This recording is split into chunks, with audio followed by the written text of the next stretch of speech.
I want to do a quick review on the Wilson Triad golf balls. They're pretty good golf ball. I'm a mid-handicap golfer. I'm at about a 15 handicap. I'll show you these golf balls here. These kind of started going with.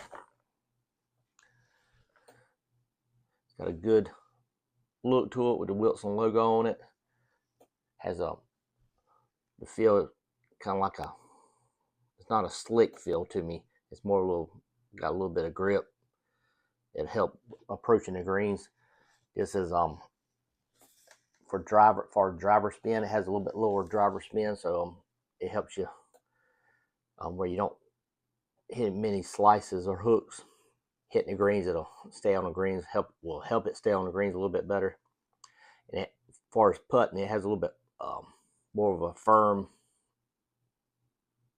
putt, which I like a little bit. Some people like a little soft putt, but I prefer to give a little bit more firm putt.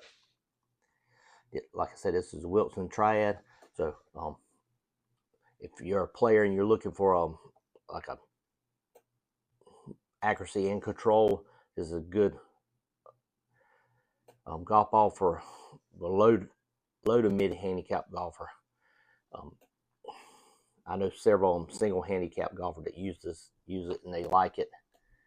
But like I said, this is a Wilson Triad golf balls. If you're looking for a change, give these a try. I think you'll be impressed.